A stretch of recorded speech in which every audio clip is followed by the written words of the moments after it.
Thank you all so much for being here. We're gonna hang tight for just a second while we let people in from the waiting room.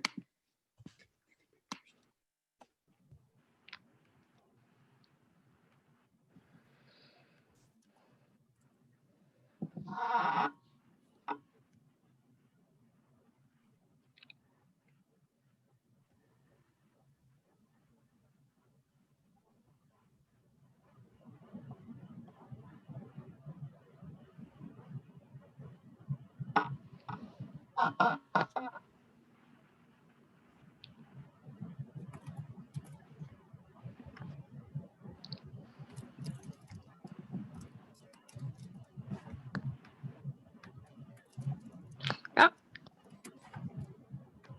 I see my best friend here. Can I say hi to Lexi?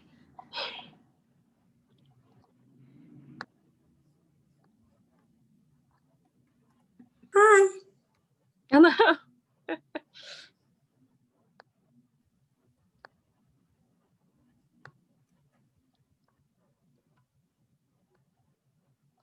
Hi, everyone. Thank you all for being here. It's really nice to see so many people.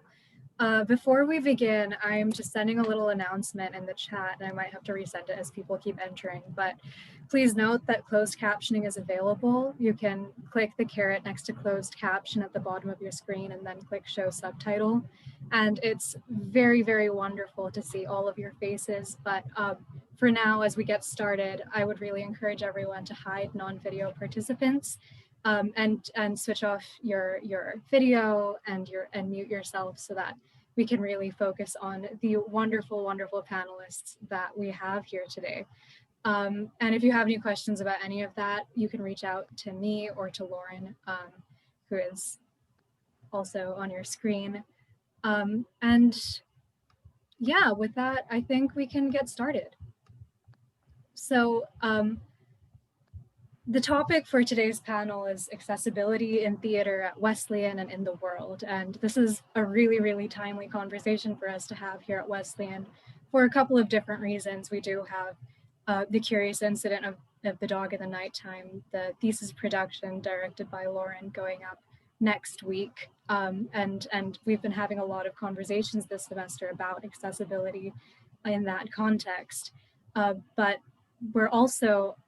we've also been having a lot of conversations related to accessibility in the context of the theater department and the CFA and the infrastructure in that space. And I've heard that there have been some wonderful bits of progress being made recently about the possibility of a ramp in the theater department. So we're very, very excited about that. I'm your moderator for this panel. My name is Malaika. I use she, her pronouns. I'm a sophomore here at Wesleyan University, and I'm also the community outreach coordinator for the curious incident of the dog in the nighttime, which is the thesis project that is hosting this panel. And I am so, so happy to welcome our incredible panelists who have agreed with this wonderful joy and enthusiasm to take time out of their week to come and talk to us here today. So I would love it if we could go around and do a little bit of an introduction for each panelist, telling our audience who you are. Rachel, would you like to go first? Sure. My name is Rachel. I use she, her pronouns. And I'm just going to give a quick visual description of myself before diving in. I'm a white woman in my mid-20s. I have long, wavy, mostly straight brown hair today, blue eyes, and a big smile. So I graduated from Wesleyan in 2017. I majored in English and theater, and I now work in tech, kind of at the intersection of recruiting operations and accessibility. I'm a lead on our employee resource group for employees with disabilities and chronic conditions, but I'm here today because I'm also a writer, I'm a disability advocate, I'm an editor, and I'm a dramaturg. And I'm absolutely thrilled to be here. And I'm gonna pass it on to Miranda. Thanks. My name is Miranda. I use she, her pronouns. To give my own visual description, I am a white woman, early 20s. I have long curly brown hair going down past my shoulders, and I have glasses on, and also I have a necklace that's actually the infinity symbol, which the autism community uses as their symbol. So surprise, I am autistic. I graduated from Sarah Lawrence College last year, 2019. I identify myself career-wise as a disability advocate, writer, and creative consultant. I'm currently interning at the Museum Arts and Cultural Access Consortium, which the acronym is MAC. I am volunteering on the pre-selection committee for Real Abilities. I'm also helping out on the advisory committee at the Museum of Moving Image for an upcoming special project about media makers on the spectrum. So a lot's happening in my life, which is pretty exciting. And I'm gonna pass the ball over to Ava. Hello, I'm super excited to be here as well. My name is Ava, she, her, hers. I'm a also 20-something Chinese woman with long black hair and bangs. I'm wearing a button-up shirt that is about plum colored. And I am also, similar to Miranda, an autistic advocate. I am a writer and actress as well. And overall, I am really passionate about accurate representation in theater and the entertainment world for people with disabilities and on the autism spectrum, in front of and behind the camera or the stage, etc. Did I say I graduated from Sarah Lawrence College 2020?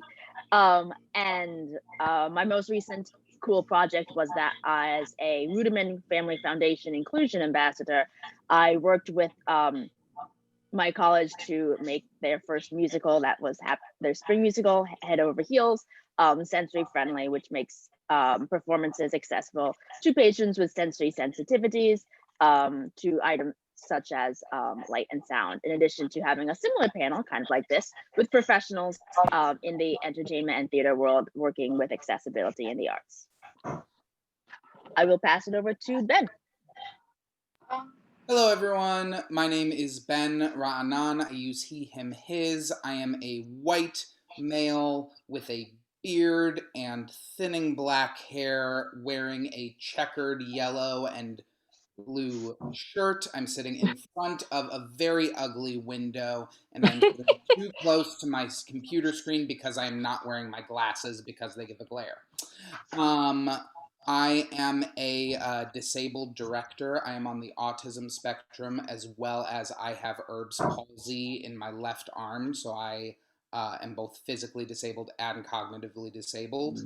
I am an advocate for all types of disabilities. 95% of my directing work is focused on creating artistically rigorous projects with, for, and about those with disabilities. I am also the artistic director of a company called Spectrum Shakespeare that focuses on creating interactive performances and adaptations of Shakespeare for people on the spectrum as well as other disabilities.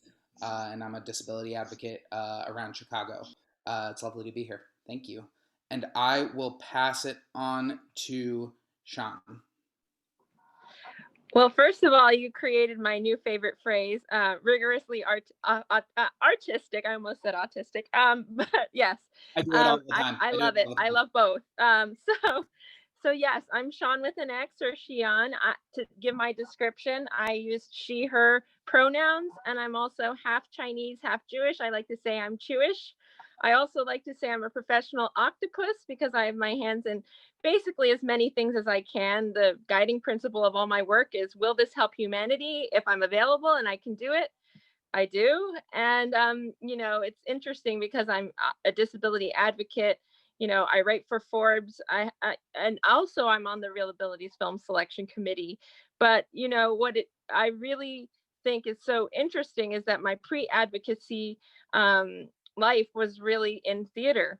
Nonprofit theater. So, I was able to work with an inclusive theater that we'll talk a little bit more about later, but I'm just all about authentic casting. And also, you know, it's so amazing to meet again Miranda and Ava, who I also know through Link 20 Ruderman Foundation. So and then obviously to give back to my soulmate of a college, Wesleyan University. You're always in my heart, so I've been dreaming of ways to give back, so this is really a dream come true. Thank you so much. And I think I'll close off our introductions. Hi, I'm Lauren Stock. I use she, her pronouns. I am a 21-year-old white woman with long, straight, dark brown hair and brown eyes. I'm wearing a rust-colored sweater and a light gray scarf. I'm a senior theater and sociology major at Wesleyan University, where I am directing The Curious Incident of the Dog in the Nighttime as a part of my senior thesis project. And so since the start of this project many, many months ago, we've talked a lot about the importance of connecting our team with our community and our community with the greater disability community, specifically with artists and activists and theater makers. And so I'm really excited to be able to start wrapping up our semester with this panel of really incredible people. Malika and I have gotten to spend time with all of them throughout the semester or even just through the last week. And they all have so much to offer our conversations about accessibility at Wesleyan and beyond. And so I just want to start by thanking them all for being here. It's a really incredible group. So throughout this panel, I might pop in every now and then to share a bit about our approach to Curious Incident and our process throughout the semester. But my main job is going to be to help Malika getting all of our audience questions to our panelists. So at the end of our core conversation, we'll be opening up the floor for whatever questions you have if you want to unmute yourself. But also in the meantime, feel free to chat me or do the raise hand feature and I'll call on you to unmute yourself or I can ask a question for you. Also, if you have any technical issues, please feel free to chat me as well and I'll be helping out with all of that. And without further ado, I'll turn it back to Malika. Thank you, Lauren, and thank you to all of our panelists. So let's get started. During today's panel, what we're going to do is we're going to talk through some of the stages of the theatrical process. So we're going to start with writing and interpreting characters with disabilities on the page, then going to auditions and casting, rehearsal spaces, and then performance spaces.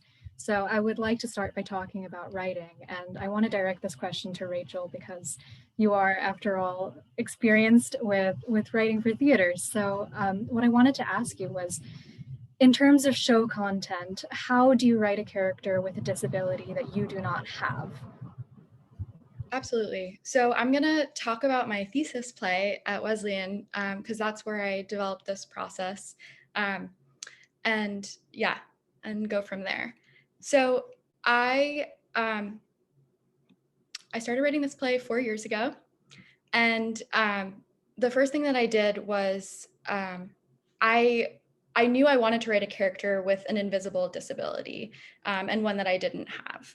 So I decided on Crohn's. It's an autoimmune disease. It's a chronic illness. So people self-identify in different ways. Some people don't use the word disability.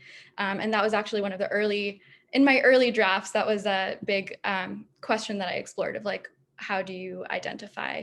But basically my process for that was I did a lot of research, but I didn't want to stop there. I think oftentimes it's important to understand like the medical background because that's a lot of times like the context that most people in society have.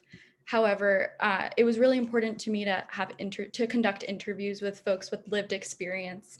And I'm sure we'll touch on this again, like later on in the rehearsal process, but like looping in folks with lived experience is really essential. So with my process, I just want to consult my notes and make sure I didn't miss anything.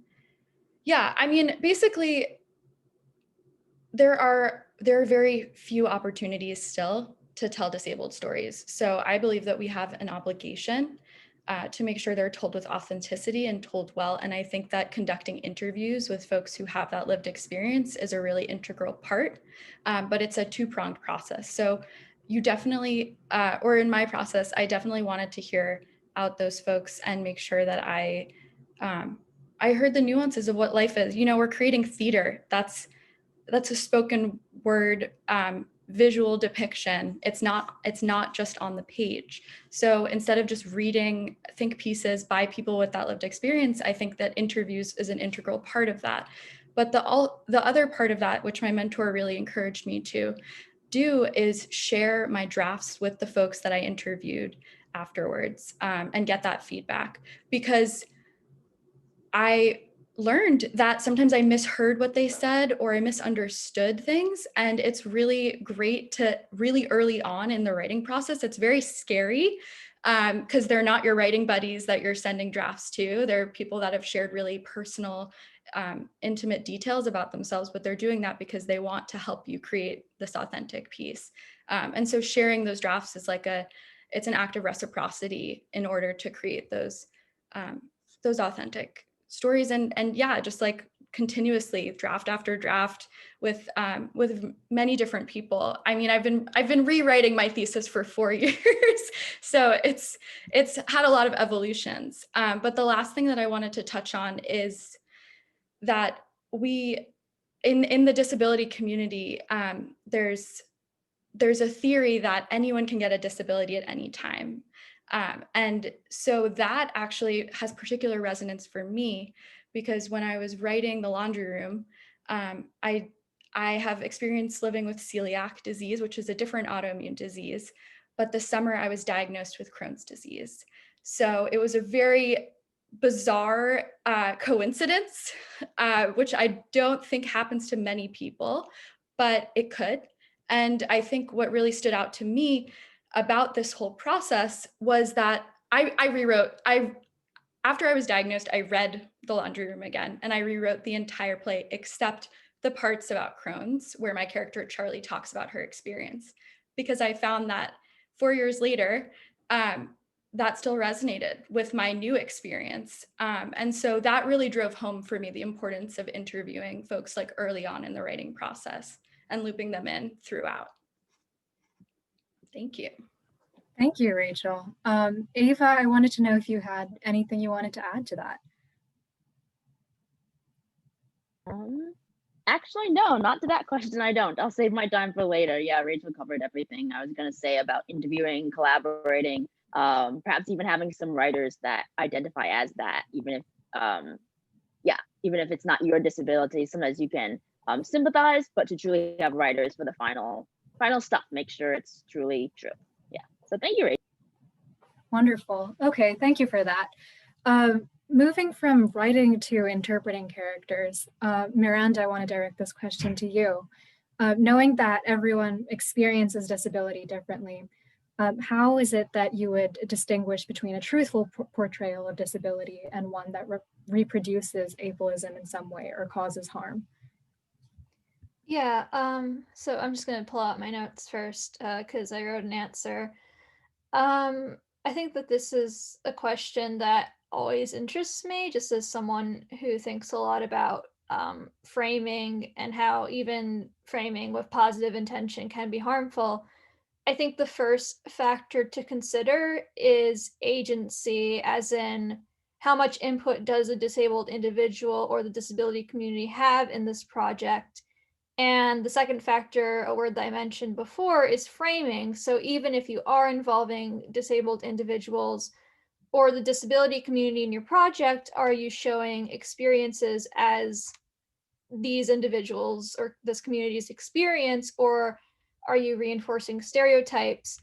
And, you know, sometimes harm can be explicit. There's a show that came out, All in a Row, which was about a couple and their autistic son, and the autistic son was portrayed as a puppet, and that was met with a lot of controversy for very obvious reasons. I think that there's also nuance to this conversation. The show that came out on Netflix, Love on the Spectrum, I enjoyed it immensely, but I did feel like there was a bit too much reinforcement of portraying autism as quirky in ways that occasionally made me feel uncomfortable. But at the same time, compared to a lot of other media that tries to positively portray autistic people only to just have these very, very uncomfortable depictions, this was a more character-driven show. And so I felt like I was truly seeing aspects of myself and other people I know in this show.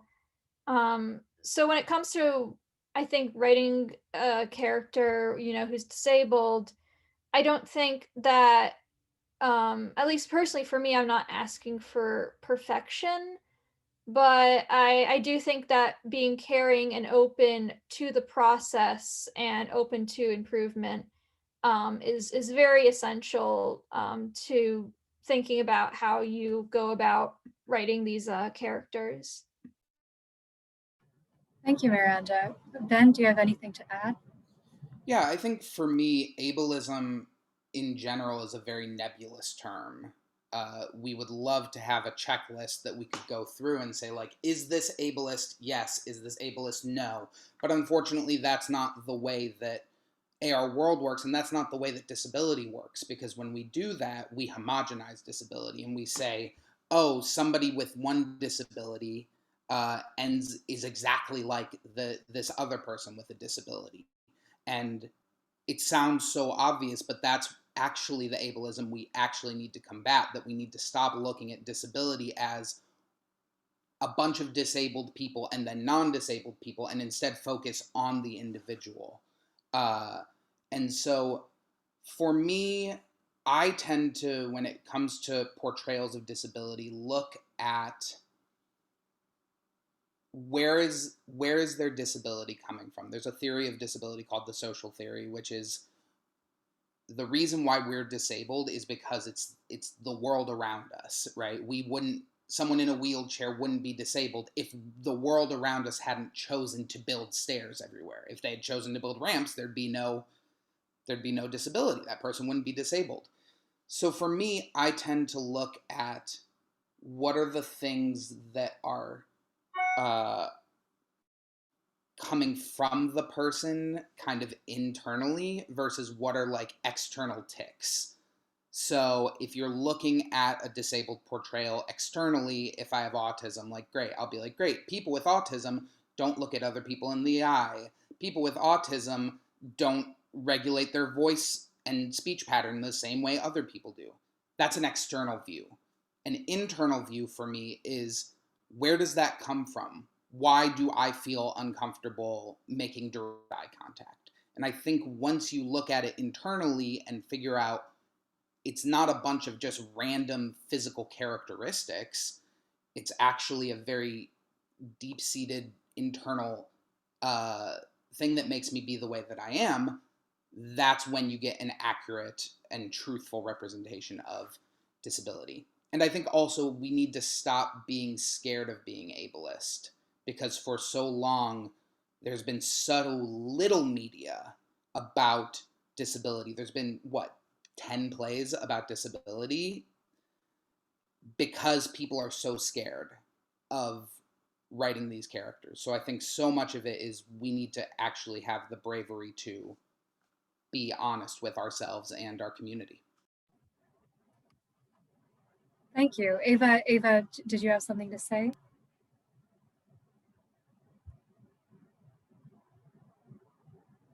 We might have to come back to Ava in a second, but in the meantime, Rachel? Yeah, I just wanted to chime in because, Ben, that really resonates. And I think that like that curiosity and like fearlessness in terms of, like, I think we have a responsibility to be curious and respectful about what we don't know, but actively seek out people with that lived experience to inform and like help us create these stories.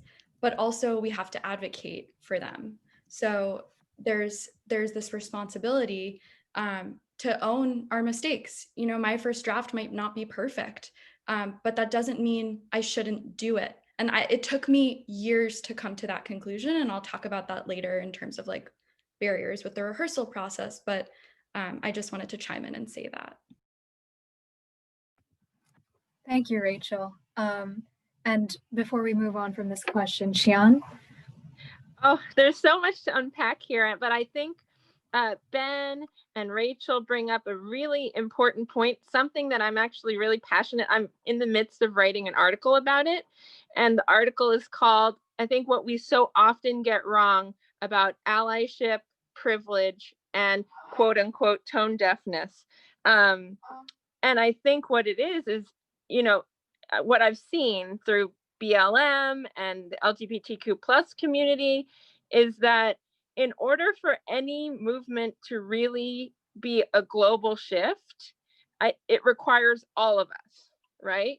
If you think about how many people put their, rainbows on their Facebook pages for years before, gay marriage was, approved. And, even with BLM now being something that I think everyone is looking at with new eyes, hopefully, and more sensitive eyes, I think, a lot of times with allyship, the reason that more people aren't involved with our community often is that they're so afraid to say and do the wrong things. So I think there needs to be grace on both sides to recognize that if we want everyone involved, we have to make some room for grace when mistakes are made, and also to be willing to make mistakes and also know when to pass the microphone to someone else when it's not our time to speak, and to know that privilege itself, there's actually nothing wrong with privilege itself. Privilege is a problem when you're taking up someone else's space.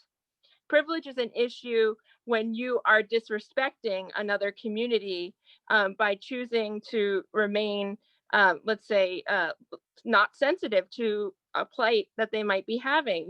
Privilege is an opportunity to welcome other people into the room, into the, to the table. So I hadn't really planned to talk about that, but since it came up, it's so important to talk about.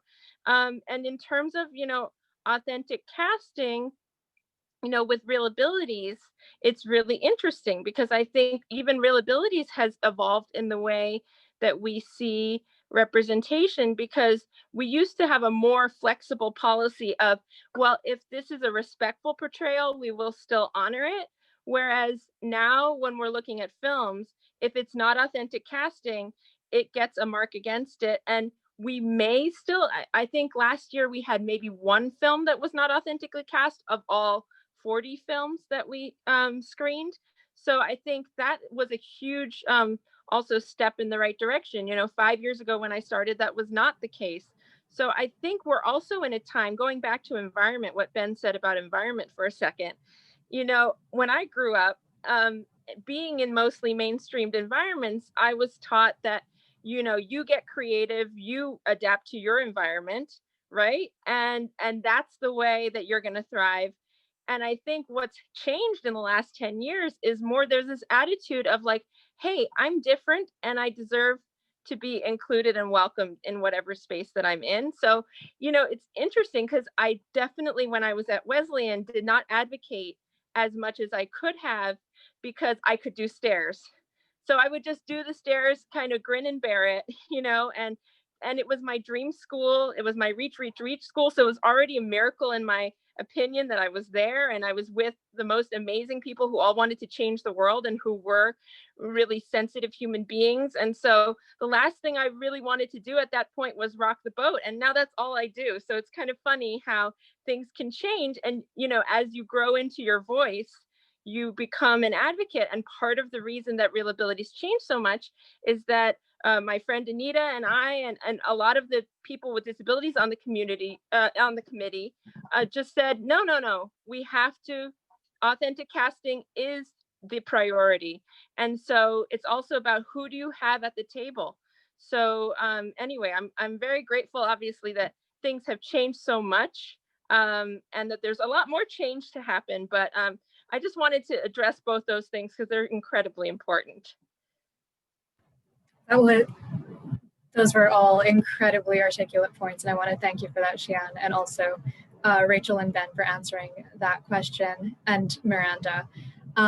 So I think what you said about casting is the perfect opportunity to move on into another incredibly important part of the theatrical process, which is the audition room. And I want to start by addressing this next question to Ava. What for you makes an accessible audition room? Maybe things that you've seen more recently than in the past, and what are some barriers to access that you find in an audition that a neurotypical and able-bodied person may not notice or expect. Yeah, thanks. I'm back. I had my iPad. Long story short, I had my iPad that had my notes because I'm trying to save paper. So instead of printing them on my computer and like press the button. So for the audition room, I wrote this like tons of notes, but then I decided to move my last paragraph up to my first because I sometimes come to my conclusion at the end. And long story short, I more or less don't have an easy peasy lemon squeezy answer to this because in my opinion, more or less, the audition room or interviews, unfortunately, everyone wants to get in, but unfortunately it still needs to happen in some way, disabled or not disabled, you can't cast everyone and not everyone is perfect for the role. And so there needs to be some way to see people. But one of the things that I'm going to start off with my main point and then go into details is simply allowing people to be their best selves instead of having preconceived notions of what a quote unquote person auditioning or a great actor should be is just one step forward. I can only speak as a neurodiverse person because to be honest, as we were talking, I just want to say I love what Sean said about that privilege itself is not wrong. It is becomes a problem when like you take up space of others or etc. And I just love that because I think it's a really great way to think about life. And people get so little like jab at cancel culture and people don't want to make mistakes because they're afraid, etc. Or they don't live in that world, that space, but it's a place to learn. But anyway, so I think bringing awareness back to casting to the multiple different types of people who might walk into the audition room. So as an autistic person, audition rooms and interviews are often like hard because autistic people, I think almost all of us in some way struggle with nonverbal social cues. And so those audition rooms, that first interaction, we often do not hit it right out of the park.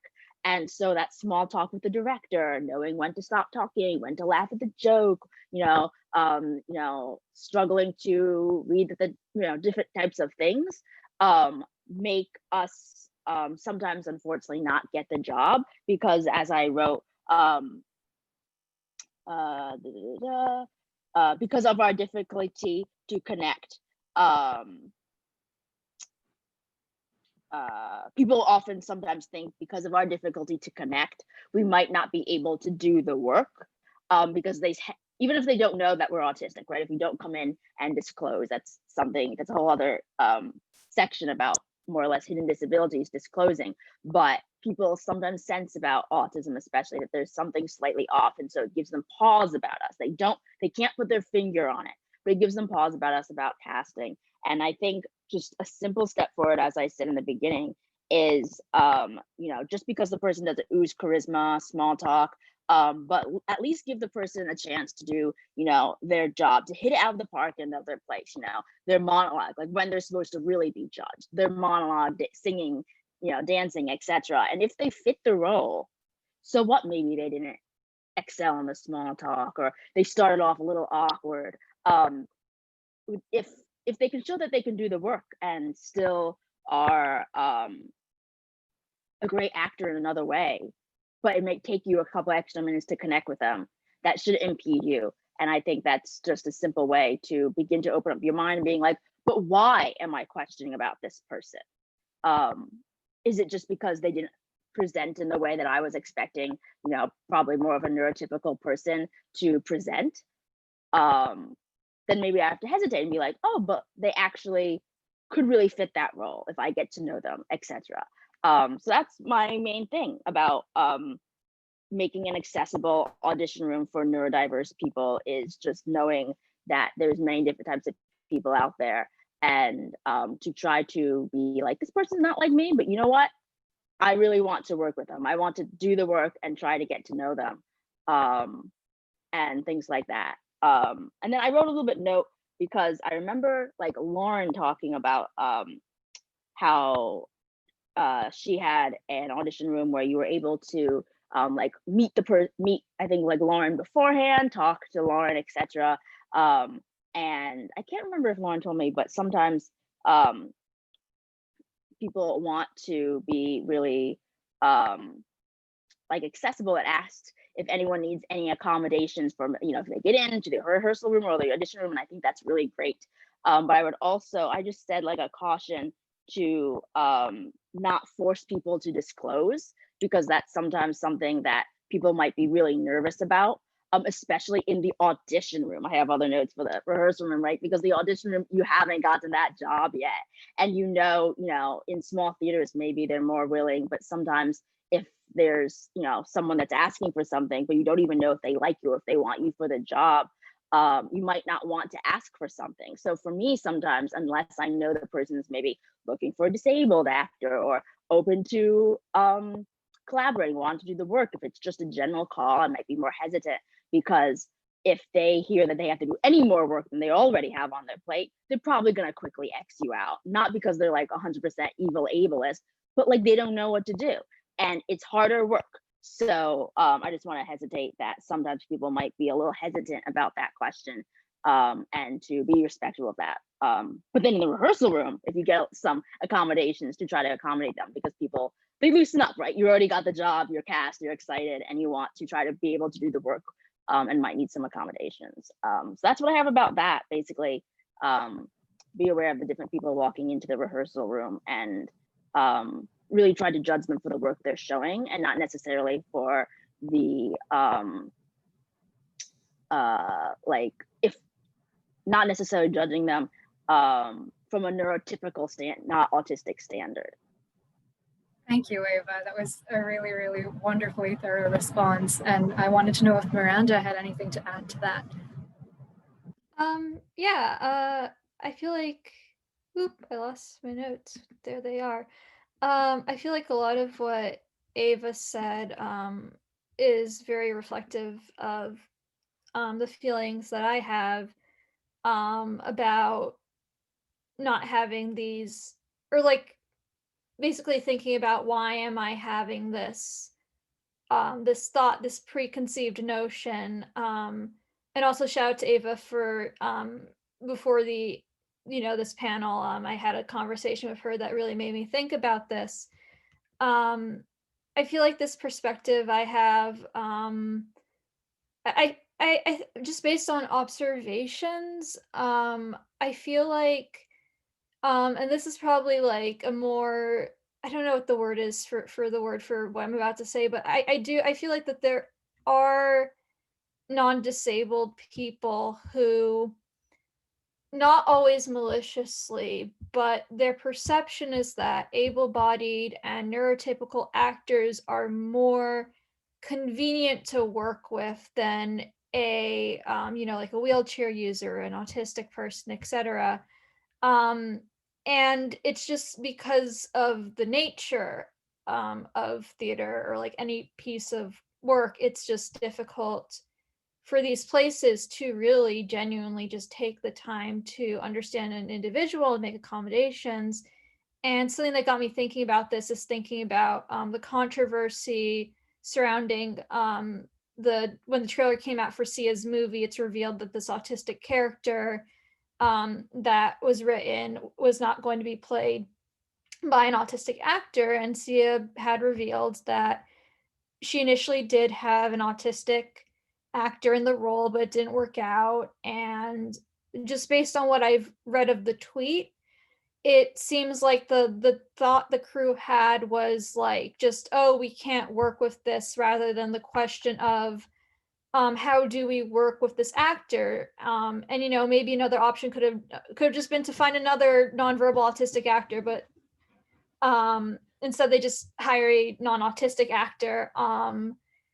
And so I don't know how we can change the way of the workplace to have people be more patient with disabled individuals, but I think that for that to be a start, I think that there has to be a shift in the mindset of the workplace, as well as a shift in not seeing disabled individuals as an inconvenience to work with. Thank you, Miranda.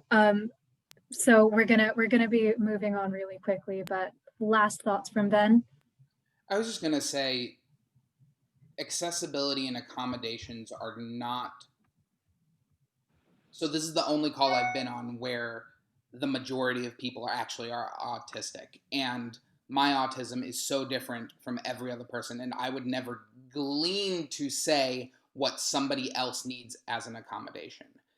Accommodations and accessibility aren't actually the responsibility of the non-disabled community.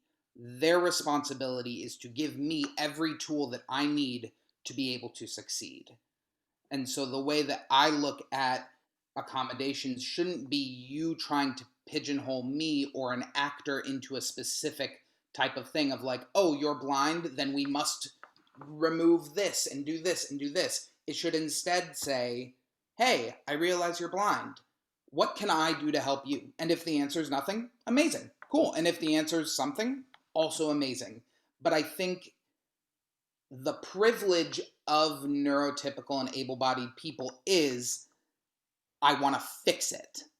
And it's not there to fix. You're not trying to fix our disability. You're just supposed to be there to help us and give us space to accommodate ourselves. Yeah. Malika, before we move on, I actually have one thing I want to just, because I think there's a great example in the positive column of somebody doing this, and I promise I'll make it brief.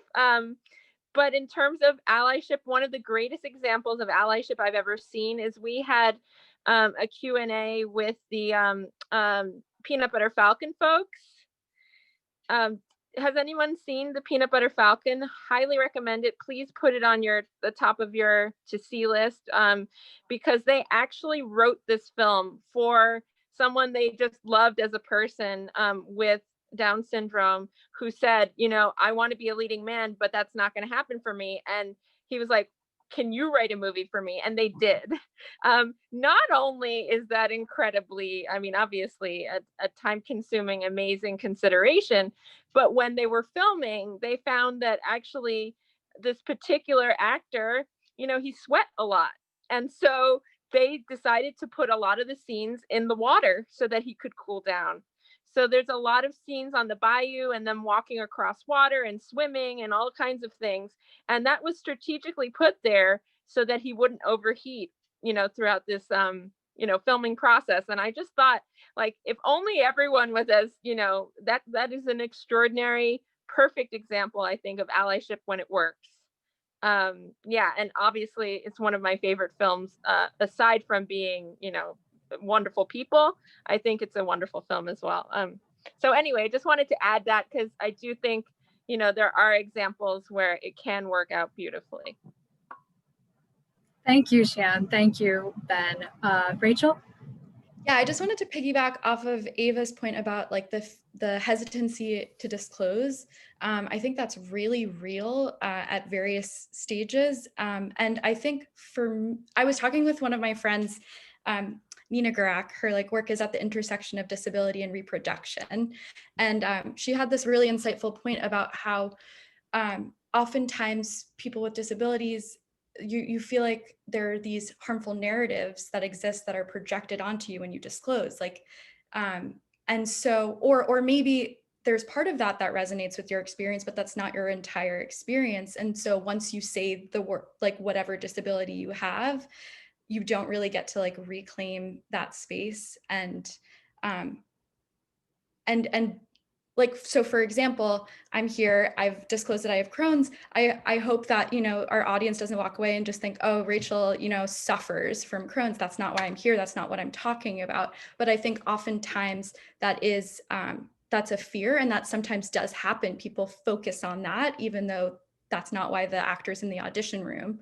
And the other point that I wanted to jump off of was Ben's, where I think that a lot of times it's transparency in the process. Letting people know what to expect helps them know what to ask for.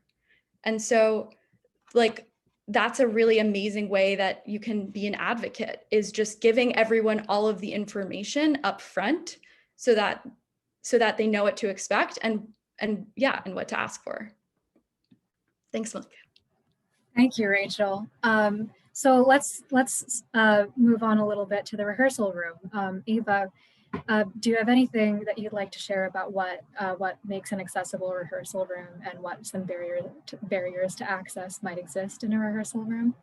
Yeah, I'm just taking notes on some great lines of what people have said. And I remember when I was talking to you two, you were really interested in my work with Spectrum Theater Ensemble, which was working with Spectrum Theater Ensemble back in 2017 was really my jumpstart into advocacy. Spectrum Theater Ensemble is this new small neurodiverse, so with autistic and non-autistic actors, a theater company in Rhode Island.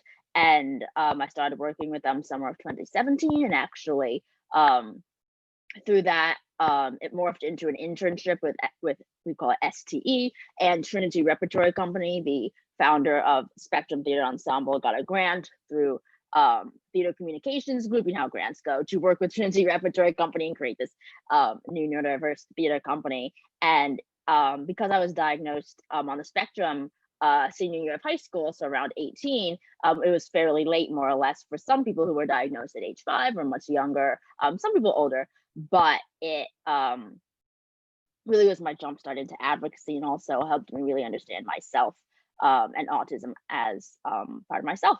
And so one thing that I remember writing down that Lauren and Malika were interested in is that, true, in the rehearsal process of STE, they ask at the beginning, what, and the getting to know you, what can you offer and what do you need? So what can you offer is pretty self-explanatory. You know, what can you offer? So some people say, example, hard worker, my sense of humor, I'm good with hammers, etc.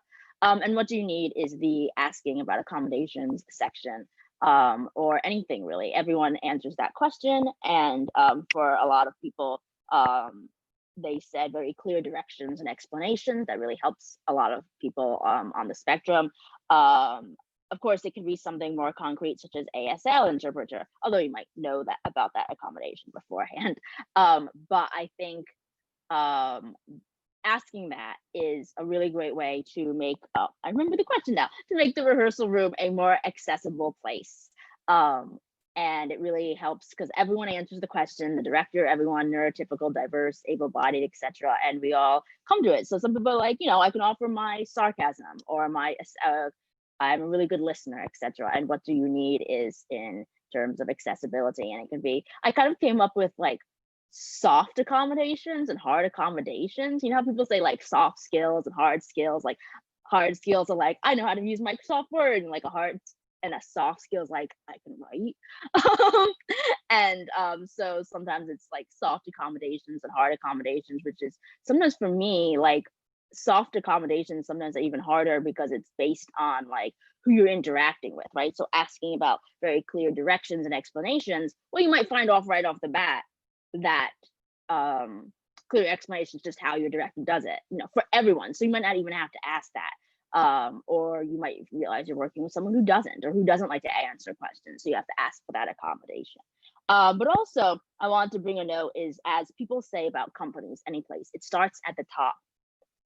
And so if the director is a welcoming, open director about, you know, saying simple things. I remember, shout out to the director of Head Over Heels at Sarah Lawrence College. He started off saying something such as, we're all a family here working to put on a show. Everyone is valued, you know, everyone from the techies, crew, leads, ensemble to musical, etc.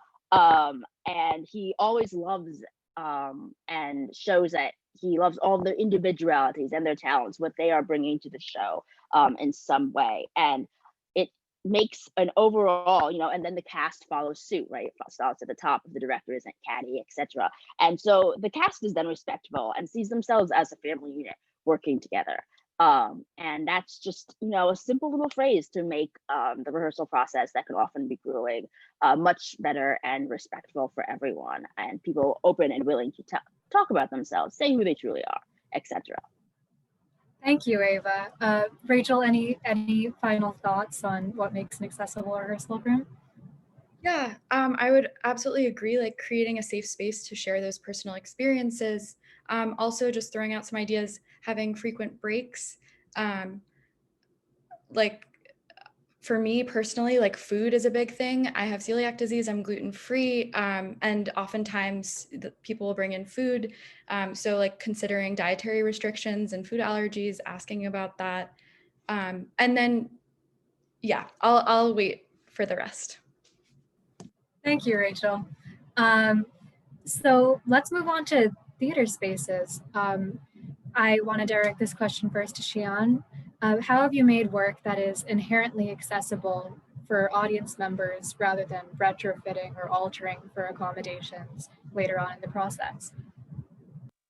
Well, it's interesting. I think allyship comes in again here. And also just to piggyback off what everyone else has been saying, I think as far as the person, us as people with disabilities, we need also, I think there needs to be a lot of self-awareness, which obviously people are at different points in that journey depending on where they are in their lives. I know at Wesleyan, I again was kind of like, I'm just going to do my best and kind of accept the way things are because I love it here. And you know what I mean? And I don't regret that choice for where I was at 18, right?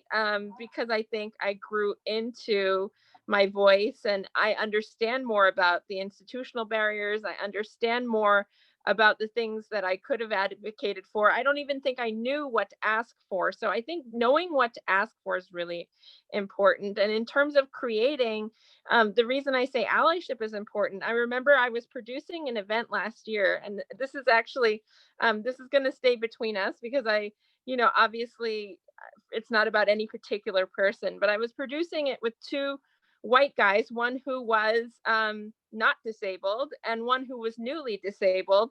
And when I explained that we needed a live captioner there, they both said, well, won't that be distracting? Like they hated the idea. And it wasn't until the venue themselves said, we've used live captioners and people really love it and appreciate it.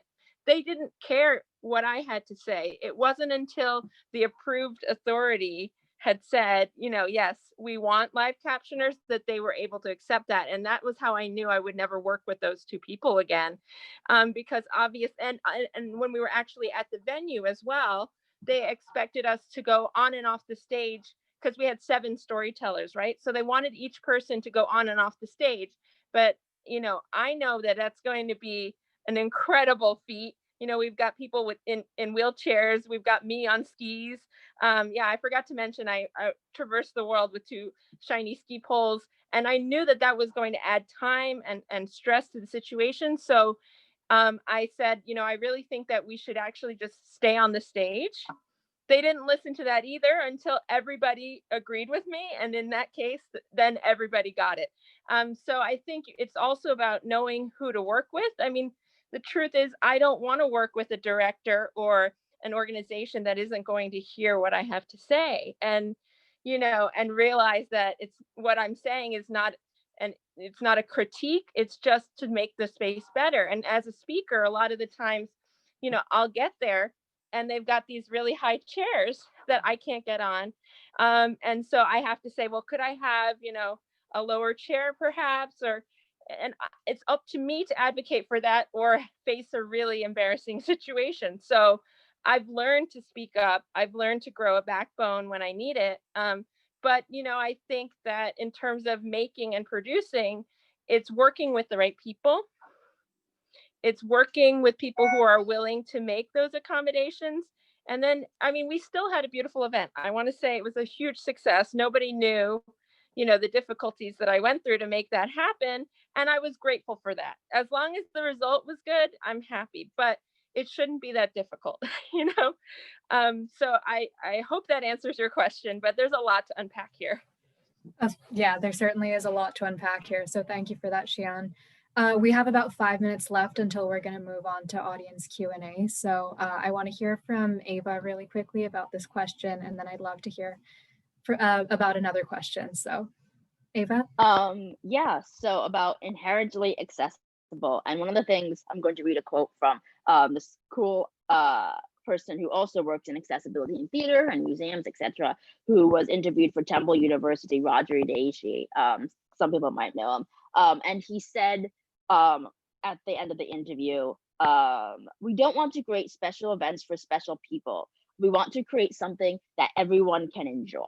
And I think that's really a great quote about sensory-friendly theater, because sometimes it's just made for, just for disabled, and sometimes even just for disabled children. I'm not going to get all into that, but We want something that everyone can enjoy, because disabled children grow up to be disabled adults. They want to be able to see perhaps some more adult content, not just children's shows.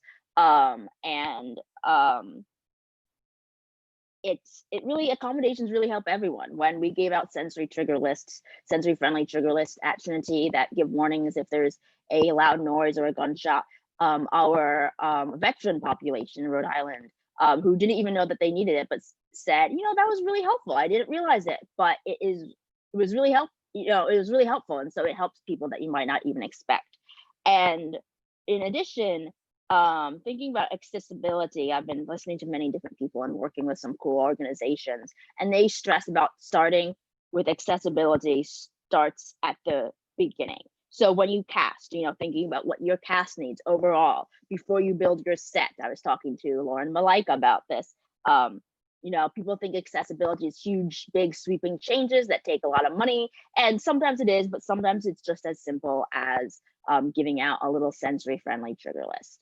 Or if you think about what your cast needs from the beginning, then you build that fancy set with the money you have, and it's already accessible. It has a ramp, etc., or whatever people need, the right lighting, and you don't have to then put in more money to change because you realize you didn't do the right thing, right? And so it starts also, as people say, to get more of those quote unquote people behind the table that are disabled, casting and making sets, because then of course people with disabilities that are set designing or casting will think more about those things even more before.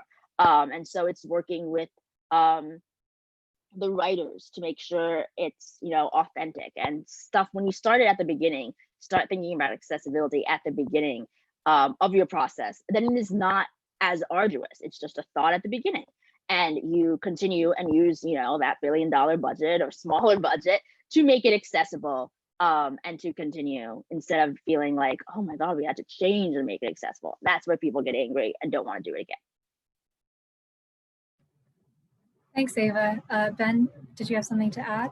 I'm going to agree with 94% of that and disagree with 6%, because I will say a lot of the times in my experience, when you look to make it accessible from the very beginning, which sounds so obvious, that it's something you should do, what a lot of the time happens is what I call a low impact bias. So people with kind of lower impact disabilities. So I am in a wheelchair, but I can advocate for myself. Those people are the ones that kind of have the main say in those conversations, right? So I look at accessibility less about trying to do everything to make every show accessible, because you're never going to. There are going to be people that need really bright lights, and there are going to be people that need really dark lights. You cannot serve both of them because they are opposite. So what I have always been looking to do, at least in shows that I direct, is, and this kind of is a rehash from what I said before, is I try and make the space of the theater as open as possible, as inclusive as possible. So great, if the lights are too bright, I'm giving you sunglasses, and that's a place where you can absolutely do that. If they're too dark, I'm going to give you binoculars into the world. I think it's less about trying to create a quote unquote accessible space, because you're always going to fail. It's impossible to create it for every type of person with every disability. It's instead about creating a community in your theatrical space where people know that their differences are accepted, loved, and honestly not actually that important. Mm-hmm. Like, I hate the special term. I'm like, I'm not special ed. What's special about me? I'm not that special. Mm-hmm. And yeah, I agree. People, not as a disability that we need to accommodate to. Mm-hmm. Yeah, I agree. And going off of that, what was I going to say? Oh, when Miranda mentioned the Sia controversy, or I think even before that, and then I accidentally logged out. I was going to say something about how people sometimes, you make a movie and it's like Love on the Spectrum is controversial, but then people were talking about how overall there needs to be more representation, because everyone isn't going to belong to every single intersectionality. They're not going to get everything right. So then it's time for that person to make, their story, etc., and get it right for them. It's impossible for everyone to know, and etc., going off of what you just said. I want to shout out to like Trinity Rep and another neurodiverse intern I was working with. She had the great idea about having, on the flip side of our sensory trigger list, was tips for neurotypicals. So talking about why some people might wear headphones, sunglasses, play with a fidget toy, get up not only during intermission. So going off of what you just said, Ben, about trying to make everyone aware of the different types of people that might be in the theater space, and how everyone can try to accommodate and meet each other halfway. And more open Right. space. Malika, before we get to questions, I'm sorry, did I cut you off in any way, Ava? That was so brilliant. Every question you've answered beautifully. But I did want to say something about retrofitting that makes me think of Wesleyan in general. If we look at when Wesleyan was built, in the 1800s, I think I know that if Wesleyan had the power to cheaply demolish everything and make it beautiful and accessible, I think Wesleyan would be the first to do it, right? And so that was part of why when I got there, I guess I just decided to work with what I had there, because I understood that they really were trying to accommodate me. But I have to just tell a quick story that I remember my mom went to the dean when I got there and was like, how have you done this before? Meaning, how have you accommodated people with disabilities before? And she said, we haven't, but they gave me public access to public safety, and they were my buddies. Everybody hated public safety but me, because they were all my friends, because they picked me up every day to take me to class. And I don't know how it works today. Obviously it's been a few years since I've been there. But I think that, this is going to Ava's point about starting from the beginning is really important. And if we could almost take Wesleyan back to the 1800s for a second and rebuild the campus, I wish we could. But obviously you're not always going to have that. And, I made it, they did interview me in the Argus asking how was accessibility. And I said, look, it's fine for me, but I know that people in wheelchairs would not be able to do this. And so I think that, it's just another example of where if we start from the beginning, it can have a really big impact. And, so anyway, it's complicated when we don't already have that. But if we have the ability to be creators and start from the ground floor, I think that's really important. Thank you everyone for that.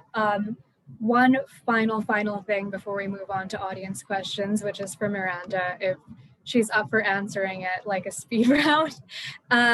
What is your response to or process of addressing inaccessibility in a public or performance space? And I apologize for asking you such a huge question in such a limited amount of time.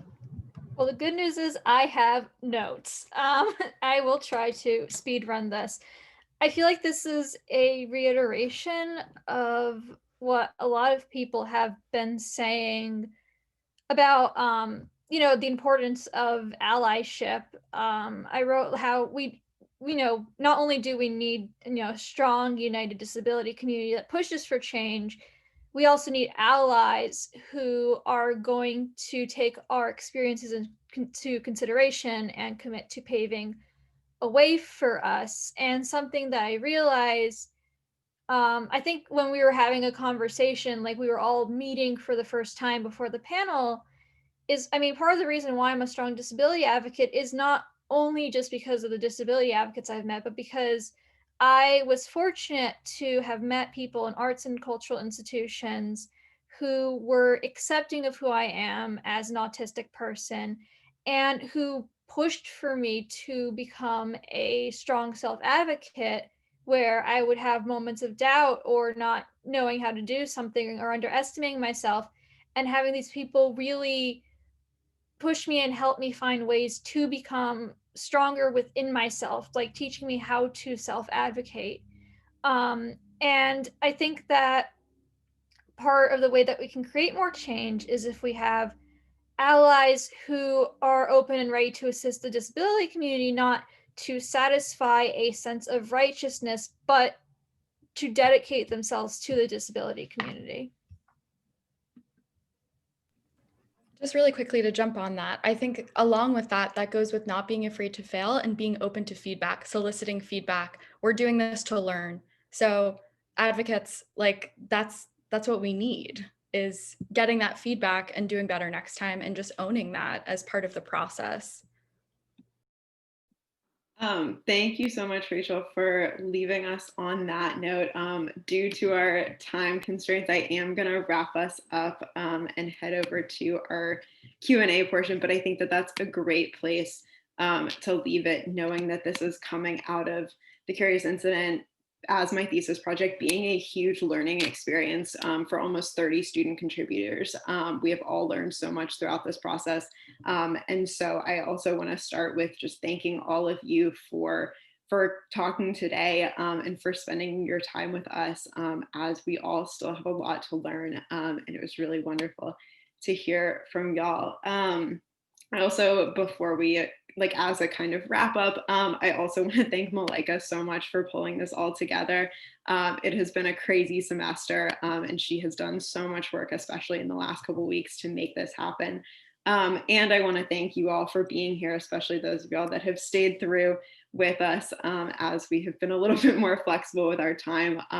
It's been really incredible to hear from everyone. And so I want to, as we go into the Q&A, where y'all are welcome to either chat me that you want to unmute yourself or do the little raise hand function, or you can chat me a question for me to ask. I also want to leave you all with the question of how do we transition from a project focused on accessibility, like Curious Incident, like a very designated learning experience about accessibility. How do we transition from that to making accessible theater as our general standard for high quality art? So I want to leave y'all with that to think about. And if you have time and interest and questions, please stay on.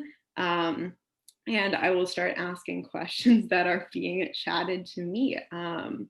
So the first question that I got a little while ago was about the connection between, or about the difference between inclusion and belonging. And so how anyone here, how you navigate space, how you navigate creating space for people specifically with the label of intellectual disabilities, and how do you create a seat at the table for people with intellectual disabilities within your work, your advocacy, and at Wesleyan. If anyone wants to take that, or I can take the Wesleyan portion of that. And I will, yes, I will also try to put that in the chat. Miranda, do you want to go ahead and start with that? Yeah, I had written notes on something similar to that. I am prepared. Wow. So this isn't, I don't know how much this is connected to intellectual disability. I mean, I'm thinking more broadly about neurodiversity. But I feel like in general, there's a struggle to connect. And Ava talked about that before, you know, for whatever, some reason or other, just the social cues, forms of making connections and friendships are more of a learned behavior than they are something that just innately comes to us. And I think that a lot of focus for neurodiverse people, and possibly also people, you know, like with intellectual disabilities, etc. I feel like a lot of focus is placed on teaching those people how to be seen as acceptable and to assimilate within a larger, presumably neurotypical group. And I feel that it's something that I think needs to go both ways. I think that there needs to be an effort made with both disabled and non-disabled individuals to create a welcoming space for everyone. Ben? Yeah, I think it goes, jumping off Miranda's amazing point, it's so much about decolonizing theater. There are all of these rules that we have placed on society. And I always talk about, like, what's the worst thing an audience member can do? It's have their cell phone ring. right? And we as a human species have something called selective attention. If I'm in a coffee shop with all of these people, there's a million people talking, a million cell phones are going off. I'm able to focus on the person I'm talking to. The reason why we get so angry in the theater isn't because the cell phone actually distracts us. It's because someone has the audacity to break the theatrical rule and have their cell phone go off. So it's actually our own bias that's distracting us. And there are so many of these rules that just limit the number of people that can see our art form, and I think so much about it is if we just take off the barrier and we stop making this such a rigid experience for our audiences and our artists, and we just say, let's just approach the situation each day as we come to it, then there's going to be a sense of belonging, because it's not so much, oh, you're an outsider because you don't know the specific rule that somebody taught me, or you're not good at navigating this one specific thing that somebody said once in a while. And I think with that, then we actually are helping theater not just in an artistic stance, but from a monetary stance, because our industry is going down a hill. Right now, no work is being created if it's not virtual. Like, we need every source of audience member, every source of participant, every dollar we can possibly get to help create this art form. So my question to people that aren't interested in creating a sense of belonging is, why are you trying to kill our industry? We should be opening up to as many people as we possibly can. Yeah, and I really love Ben's point about it's not just audience members, it's artists as well. And I love this question because I think that intellectual disability is often left out of the disability conversation. There's very few disability arts work that I've seen that includes not just actor, and a lot of times intellectual disability is a label that's put on these folks. They don't identify with that. So that's a whole nother conversation.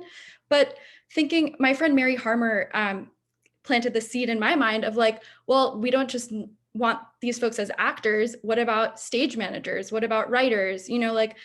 Like artistry and the creative and crew from every facet of creating this art, and not just the audience as well. And I just wanted to name drop Back to Back Theater in Australia is doing really amazing work with actors and devisers who may or may not identify as having intellectual disabilities. But yeah, they had a really great show at Under the Radar Festival last year.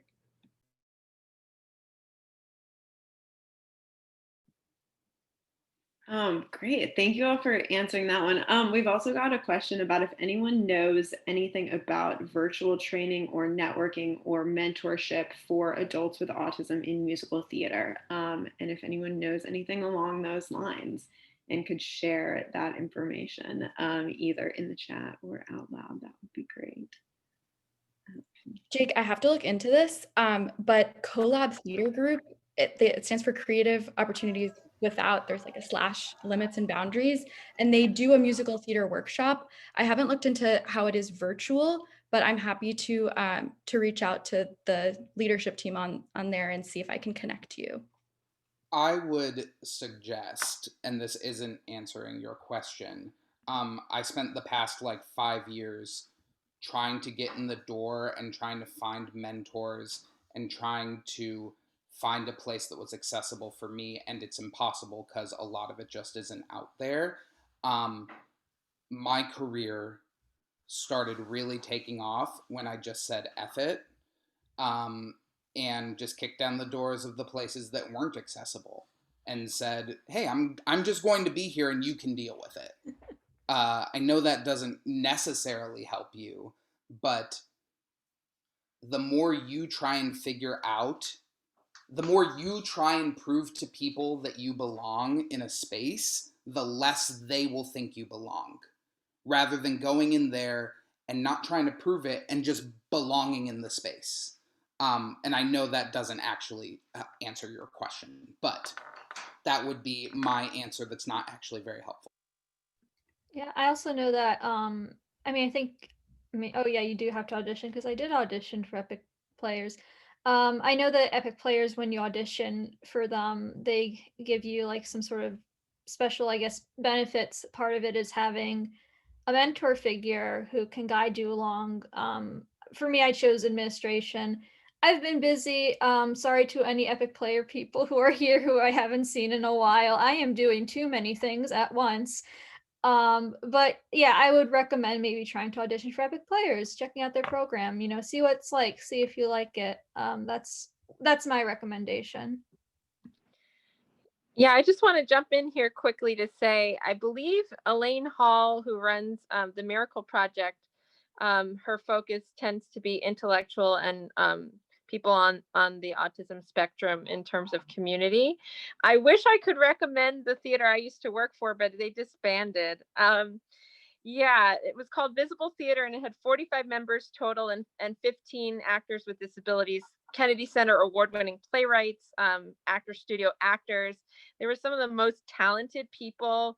It was one of the most inclusive environments. I have to say that in the beginning, I was not really comfortable with disability-only environments because I felt it didn't reflect the real world. And also, I think I was in a journey in terms of my own disability identity, and being a part of that theater where everybody's voice was so powerful and welcome, and it was a 2-year writing process. So I was a grant writer there, but 6 months into grant writing for them, they said, hey, by the way, would you like to write a monologue and be in our next show? That was also, I mean, that's mentorship, that's allyship. And so that would have been a perfect place to point people towards. But I'm not exactly sure why my boss ended up disbanding. I know that she got really interested in some spiritual arts and things like that. But yeah, I mean, I think if you don't find it, you can also create it, is what I would say. Because I know that my friend Greg Muscala, for example, he founded his own theater company shortly after that disbanded.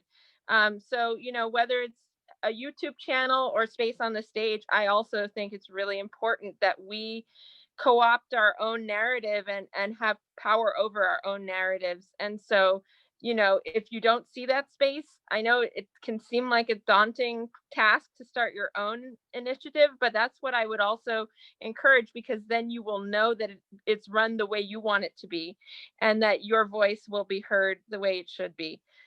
So I know that's a big ask of you, but I think it's a really important question that you asked also.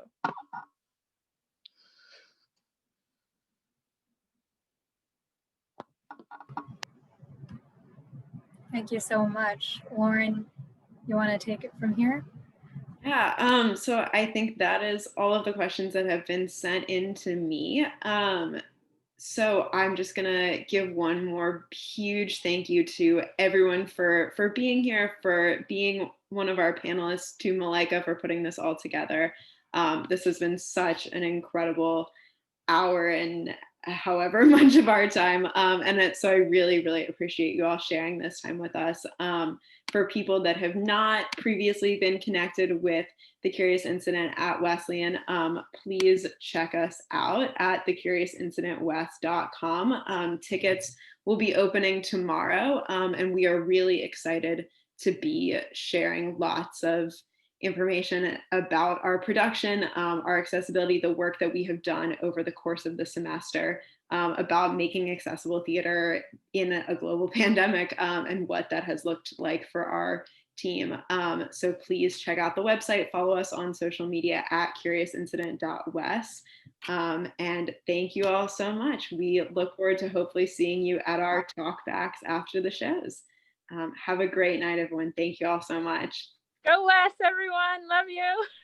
Thank you. Go ahead. Bye. Curious Incident. Bye. Bye.